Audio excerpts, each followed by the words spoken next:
In 1944, before the end of World War II, Finland lost the war and agreed to a ceasefire with the Soviet Union. The ceasefire stipulated that Finland would expel all German soldiers from its territories. The German soldiers retaliated during their withdrawal from Finland and destroyed everything in their path. At that time, there was a Finnish soldier named Atami Korpi who decided to stay away from the war. Korpi lived with his dog and horse, and he continued to search for gold. One day, while digging, Korpi found a large amount of gold in the ground. He was extremely happy because he finally found the gold he was looking for. Korpi extracted the gold he found, put it in a bag, then packed his belongings on his horse and set off on his journey to sell the gold. After days of travel, Korpi saw a patrol of Nazis, and the group's leader was named Bruno. Korpi walked calmly beside the Nazis so they wouldn't notice that he was carrying something. Then the group's assistant leader, Wolf, raised his sniper rifle to shoot Korpi. But Bruno ordered him to lower his rifle because he knew that Korpi was heading towards his own destruction. As Korpi was walking along the road, he saw bodies hanging on wooden poles. Then he saw a Nazi car. The group leader ordered him to dismount from his horse. Korpi dismounted, and the group leader came and searched the horse. He discovered that Korpi was carrying gold. Korpi signaled his dog to run away, and the soldiers began shooting at the dog, but they didn't hit it. Bruno heard gunshots and felt relieved, thinking that Korpi had died. The group leader pushed Korpi and ordered him to kneel. But Korpi grabbed a knife he was carrying and hit him on the head, killing him.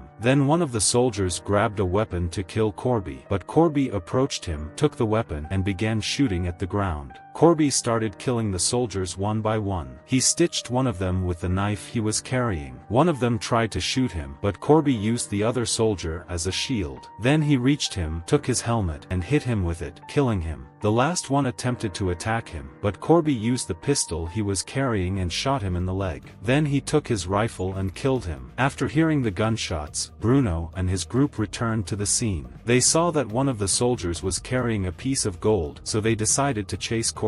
Korpi saw the tank approaching him, so he quickly fled on his horse. The tank began firing shells behind Korpi, but it did not hit him. The soldiers fired bullets at him, but he was also not hit. During the horse's journey, it stepped on a landmine and exploded. Bruno laughed, thinking that Korpi had died. Korpi woke up and saw that his horse had turned into pieces. He felt deep sadness for it. Then he saw that the pieces of gold had fallen to the ground, so he began to collect them. Meanwhile, the Nazis arrived to Korpi. Wolf raised his sniper rifle to shoot at him, but Bruno ordered him to wait until Korpi collected the gold. After Korpi collected the gold, Wolf raised his sniper rifle to shoot at him. But before he could shoot, Korpi threw a stone at one of the mines, causing a thick smoke. The soldiers began shooting at Korpi, but he hid behind the pan he used to collect the gold. Bruno got off the tank and ordered a soldier to advance. But Korpi threw a landmine and shattered into pieces the soldier, causing him to explode in pieces. Then Bruno ordered two soldiers to advance on both sides, but the landmines exploded on them, and they died. Wolf ordered two hostages to accompany him and made them walk in front of the tanks. He noticed that Korpi had dropped a medal, so he took it. Then the girls stepped forward and began walking in front of the tanks. Wolf asked his team to contact and gather information about Korpi. Meanwhile, Wolf was informed by Bruno that there were orders to withdraw and they needed to cancel the mission. Bruno also informed Wolf that the old man they were fighting against is named Korpi, and he used to be a former commando soldier, considered a legend in war. Therefore, the general ordered them to withdraw before he killed them, and they were lucky because they had only lost 7 men. Wolf also told Bruno that Korpi had lost his entire family during the war and had turned into a ruthless monster. After the incident, more than 300 soldiers were killed. Despite the withdrawal orders, Bruno and his group decided to chase Korpi and retrieve the gold. They believed that the gold would help them escape the Nazi authorities after the war's loss. Korpi arrived at a destroyed car and rested there. He put dirt on his wound and extracted the bullet from his leg. He found his dog and it came to him. Due to fatigue and pain, Korpi fell asleep and the dog remained guarding him. Bruno and his soldiers arrived at Korpi, accompanied by trained dogs. Korpi woke up to the sound of the dogs, so he hid and waited for the right opportunity to attack. Korpi threw himself under the car and clung to it from underneath. He pulled out his knife and struck the fuel tank. Gasoline leaked onto Korpi, and his scent disappeared, helping him deceive the dogs. The dogs smelled the gasoline, so the cars stopped to identify the a leaking car. Corby withdrew from under the car and tried to escape, but Wolf raised his sniper rifle and shot him in the leg. Corby continued to advance, so Bruno ordered his soldiers to release the dogs behind him. Corby lit a matchstick and set himself on fire. The dogs were scared and did not approach him. Bruno ordered his soldiers to shoot Corby. Corby ran at full speed and threw himself into the river. Corby stayed underwater for a long time, then resurfaced and took a deep breath, and went back into the water again. When Bruno looked at the water, he saw that it was red, so he thought that Corby had died. He ordered his soldiers to take a boat and dive underwater to retrieve the gold. The first soldier descended, but Corby surprised him from behind, stabbed him, and pulled the air from his throat, leaving traces of blood on the water's surface. Bruno ordered the second soldier to descend behind the first, but Corby also killed him. Corby used the rope in the boat and began pulling it to the other side. From afar, it appeared as if the soldier was the one moving, so Bruno ordered him to be killed. But after killing the soldier, they saw that the boat was still moving, so they knew it was a trick by Corby. Meanwhile, Wolf climbed onto the tank and started shooting at Corby with the machine gun. Corby used the soldier as a cover to escape and managed to escape and survive. Corby's dog reached the other shore and began howling. Bruno realized that the dog belonged to Corby, so he decided to exploit it. Corby arrived at a destroyed village at night. He stopped next to a destroyed gas station and decided to rest in it. Meanwhile, Corby heard the sound of a dog nearby and found out it was his dog. But when the dog arrived, he saw that it had a dynamite finger. Corby tried to throw the finger, but it exploded near him, causing him to fall to the ground and lose consciousness. When Corby woke up, he found that the Nazi soldiers had reached him, hung him on a pole, and executed him. Bruno arrived, placed a piece of gold from his pocket, and left. But Corby was still alive. He lifted his injured leg and secured it to the column. In the morning, a plane flew over the column that Corby was hanging on, and it stopped at the station. The pilots got off the plane and looked for fuel, but Corby fell from the column. One of the pilots approached Corby, pointing his gun at him to kill him, but Corby hit him in the leg and struck his head with a rock, causing the pilot to die. The second pilot went in search of his colleague, found Corby, and struck his head with a stone, then tied him to the column. The pilot was terrified by the sight of Corby sewing his wounds. Corby began transferring fuel and sterilizing the wounds, then he left his dog in place, boarded the plane, and flew away. Bruno and his group were moving on the road when they discovered that a plane was intercepting their path. When they approached the plane, they saw that the pilot was strangled with the same rope they used to execute Corby. Bruno ordered the soldiers to move quickly. In the carriage that was carrying the prisoners, the soldiers were talking about Corby. There was a girl in the car named Eno. She started laughing. The soldiers asked her why she was laughing, and she said she knew Corby's story and that he would definitely come back and take revenge on them. Suddenly, while they were talking in the car, one of the soldiers died. When his comrade went out to check what happened to him, Corby hit him with a scythe and dragged him out of the car. Corby entered the car, and he had weapons with him, which he gave to the girls. Corby reached the driver's seat, stabbed him with a dagger in his head, killed him, and then threw him out of the car. Eno took his place. After that, Corby jumped onto the tank. The truck carrying the girls approached the soldiers' truck. The girls pointed the weapons that Corby had given them at the soldiers and killed them. Eno grabbed the pistol and aimed it at the driver's head and killed him. The tank driver told Bruno that all the soldiers have died. Corby was on the tank and was trying to get inside. At that moment, Bruno ordered Wolf to get out and kill Corby. The driver stopped the tank and threw Corby off. Wolf stood up and started shooting at Corby, but he missed. Corby came out from behind Wolf, pulled him up onto the tank, and they started fighting. After a fierce battle between them, Corby managed to break Wolf's arm and threw him off the tank. Bruno ordered the tank driver to continue driving without stopping. Wolf started pleading with Corby not to kill him. Two soldiers on bikes arrived at the location of Wolf and Corby, but they were afraid of Corby and ran away. Corby left Wolf alive, rode the bike, and started chasing Bruno. The girls who were hostages arrived at the scene and took revenge on him for everything he did to them. Bruno and the tank driver arrived at the spot where the plane was waiting for them, but Bruno took a gun and shot the tank driver, killing him. Afterwards, the plane took off and Corby approached it on a motorcycle. He took the machine gun he had with him and started shooting at the plane, hitting the pilot. After the plane took off, Bruno looked down from the air and saw the motorcycle on the ground, thinking that Corby was still below. But Corby was attached to the plane, and the driver was extremely tired. Bruno told the driver to hold on until they reach any city to treat him. Corby gathered his strength, clung to the plane's rear wheel, took the axe, and started hitting the plane. Bruno heard the sound, so he took the rifle and went to check what happened. When he opened the door, Corby came out in front of him and attacked him. A fierce battle ensued between the two sides, and Bruno had the upper hand over Corby. Corby fell next to the bomb that was in the plane, and Bruno came to hit him with the belt he had, but Corby grabbed the belt and hung it on the bomb, opened the plane's hatch, and threw it. Bruno and the bomb fell, and they exploded on the ground, but the pilot was injured and died. Corby started looking for a parachute to jump from the plane, but he didn't find anything. Therefore, he took the bag of gold and fastened himself to the plane. The plane moved quickly and fell into a swamp of mud. Corby got out of the mud and was still alive. After several days, he managed to reach a bank and sell the gold he had with him.